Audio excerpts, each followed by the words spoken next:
Good Monday evening, everybody. This is Dave coming to you from the Dogyard here in Southern Maryland. So it's Monday evening. It's probably like 7:30, and the Maryland weather is off her meds again.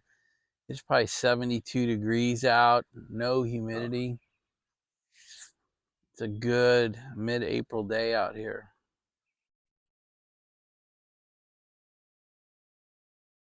So we had a big, huge storm blow through last night, and it just seemed to blow all the heat and all the humidity out. It's just perfect, picture perfect.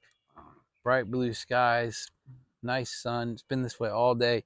Actually, it was cool this morning. So it's just been a good day.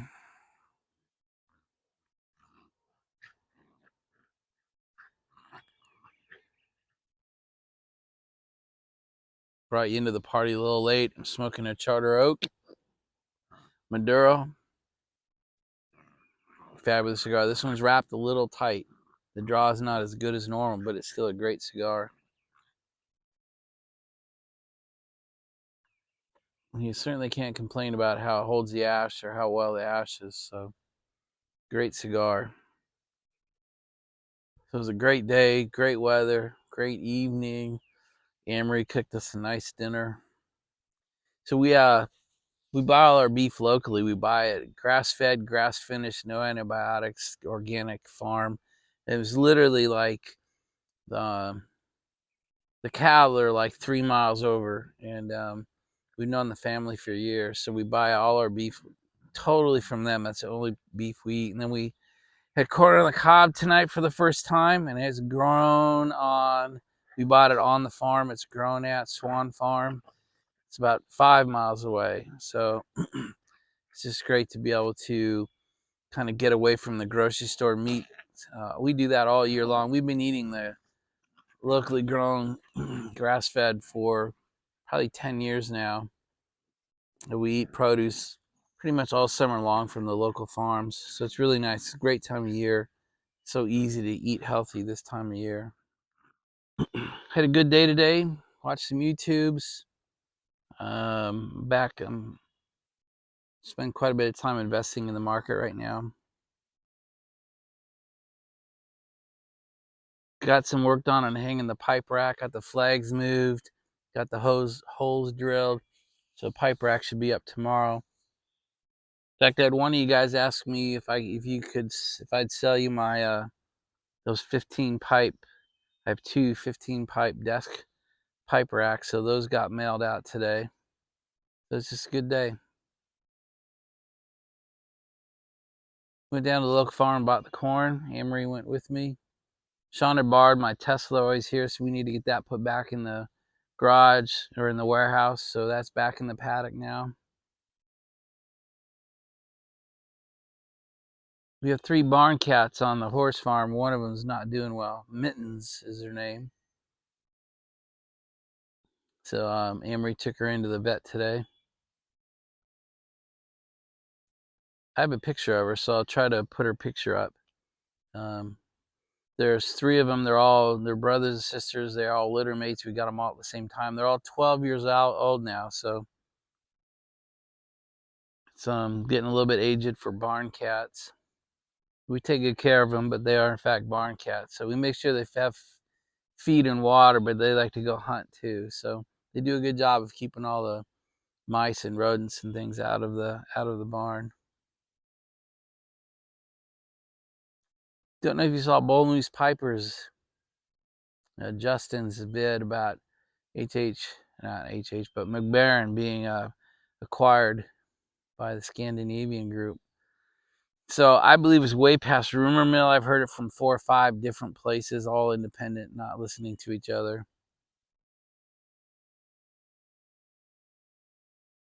He had asked the question, and he was wondering if all the blending agreements that came from McBaron would go with the deal, and it is my belief all of the blending agreements will. I've been through so many acquisitions, buying and on the buying end and the selling end, that pretty much all those kind of agreements get factored into the price. So I'm pretty sure all the blends that are done by McBaron will also go to the Scandinavian group as well. Somebody also asked if there was going to be panic buying, and I don't know if there will or will not, but I put in some orders today just to put some extra into the cellar just in case. The HH blends are some of my favorite. Dark Fired, Kentucky, Pure Virginia, Old Dark Fired, Ready Rub. So I brought in several pounds, all three of those. And we'll just sit back and watch. Maybe nothing will come of it. Maybe all the blends will be brought forward. Maybe there'll be no issues whatsoever. Or maybe some of our favorites will go away.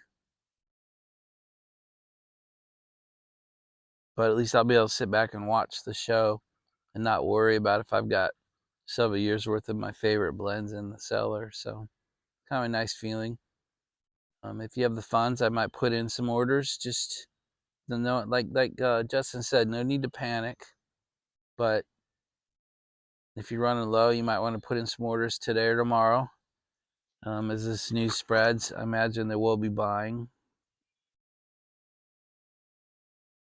I know Smoking Pipes has sent me an email saying that their HH blends had just come back in today, and Pipes and Tobacco, I know I had some. That's where I ordered mine today. So the biggies still have some.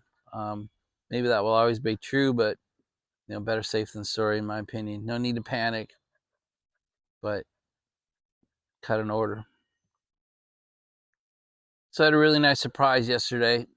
Pat from Belgium called me. We had a video call. We had about a 30-minute talk. It was our first one. So Pat, that was a great call. Thanks for reaching out. I got to meet his wife, who doesn't speak English, so that was kind of funny. But we had a great talk, and I'm starting to move towards Pat on a few things in the ham or shortwave radio world. I bought one of the receivers he recommends, and I'll probably buy the other one he recommends and start to learn how to use them. It takes days to set them up and get them running. It's not really my strength, so it'll be another area that I try to get proficient in is the use of a little more serious ham radio gear.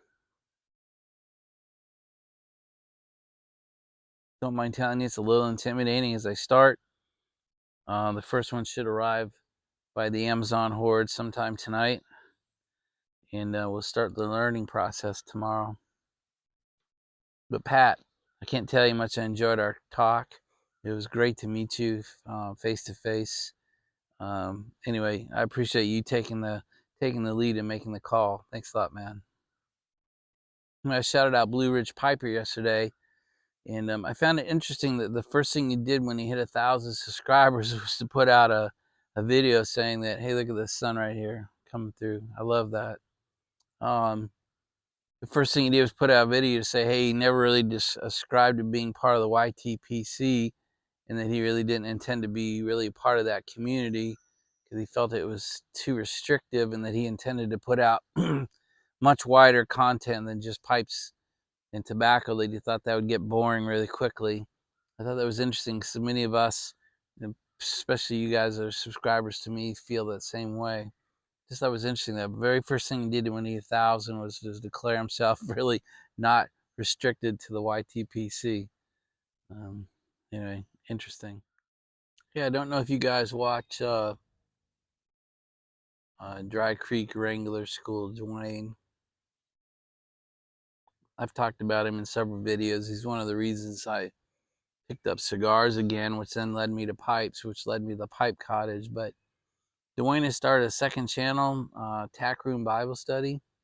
His last two videos have been pretty crazy good for me. His last one was just today, maybe. Might have been yesterday, but it was he talked about baptism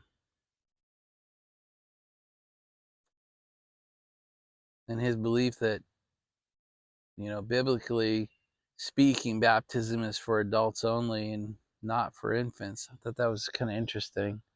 And the one he did before that was called Catch Me Daddy, which I didn't like the title until I watched the video, and it was quite good. he probably puts out a couple a week on that channel now. So if you like Dwayne, if you like Dry Creek Wrangler School, I definitely recommend his religious channel. He's divided his content up now. So Attack Room Bible Study. I suspect he claims he divided his content up because he wanted to keep the two subjects separate, but I have a feeling it has to do with his book deal. I imagine if you paid him a lot of money for his book deal for what was Dry Creek Wrangler School, you don't want the messiness in today's world of the religious side. So he definitely keeps the two sides separate now, but I recommend both channels highly. I find both quite good.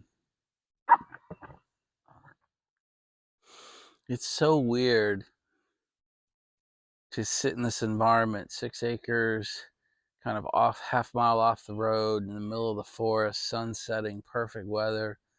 Got my drink, got my cigar. Just the comfort and peace, tranquility I feel versus the subject matters we have to talk about sometimes. A good example is Justin Bull Moose Piper mentioned the consolidation of the tobacco industry and how there have been several strategic buys over the last couple of years, and I think several more are coming. By the way, Bull Moose Piper does such an unemotional, intelligent, analytical review of the world of pipes and tobacco. I just totally respect his content. But what I will say is he brought up the consolidation of the tobacco industry.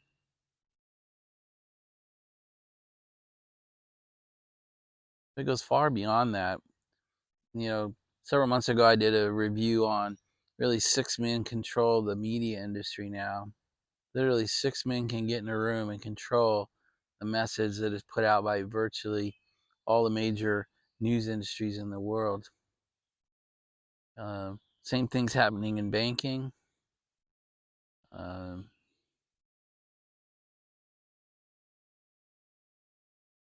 Don't sleep on it. I think what's going to happen is it's happening in mortgage brokers and real estate brokers. I think what will happen is the government will never outlaw the purchase of real estate, the purchase of tobacco, mortgages, things like that. But they'll make it so painful that you know, social engineering. They'll drive our behavior. Hey, there's the sun again. They'll drive our behavior. We talk about being driven towards EVs by law, but I think what they'll end up doing is, major gas companies will get driven down to 5 or 6, and then gas taxes will start coming on, so that they're not saying you can't have a gas car, because that obviously isn't working very well. They'll just start raising gas tax at the state and national level to at some point you'll pay $2, $3, $4, $5 a gallon in gas tax. And somewhere along that way, it becomes untenable for most of you to own a gas vehicle. You'll be forced to switch to an EV. Not next year, but over the next 10 and 20 years, I think that's something that's happening. I'm not entirely sure they'll ever completely outlaw tobacco. It's too much of an affront. It's too much prohibition like. But what they'll do is they'll start saying, well, you can't import or export tobacco internationally. You see, Belgium's already doing it. I think we have 5 or 6 states in the United States that are already doing it. Like I noticed when I purchased my HH blends today, Tobacco and Pipes said there were like 6 states they no longer ship to. No product, no tobacco product at all can go to these like 6 states. I didn't write them down. I'm sorry, but it was like Maine and Washington and Utah, and there were a couple others I just don't remember. So I think that's how it's going to get done. These prohibitions, these bans, these barring you from doing things will be done by pain and not by direct law. So I just say don't sleep on the consolidation stories in our world today. All right, guys, that's enough for tonight. I feel really good. I feel really relaxed. My dogs are playing around me. I had a really good day. The weather is perfect. So let's end it on that note. Great cigar.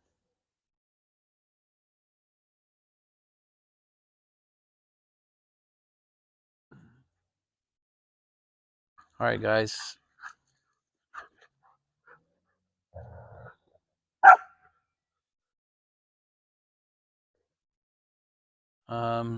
May God turn his ear to your prayer. May God make his face shine upon you. May God bless your life as he continues to bless mine. Truly hope you're developing a relationship. I hope you have one, but if you don't, I hope you're developing a relationship with God, with Jesus Christ. As I always say, there's my dogs playing. Wow, start that over, huh? You don't want to treat God or Jesus as a fire escape. You want to develop a relationship with him now.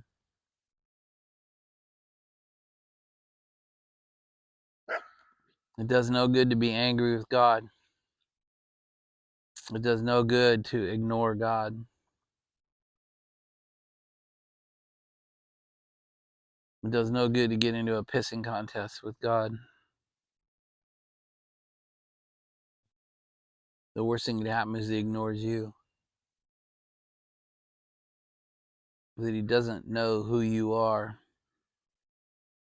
when the time comes for you need help from him. All right, guys. Hope you had a great Monday. Hope you have a great week ahead of you. We'll talk to you again tomorrow. Bye, everybody.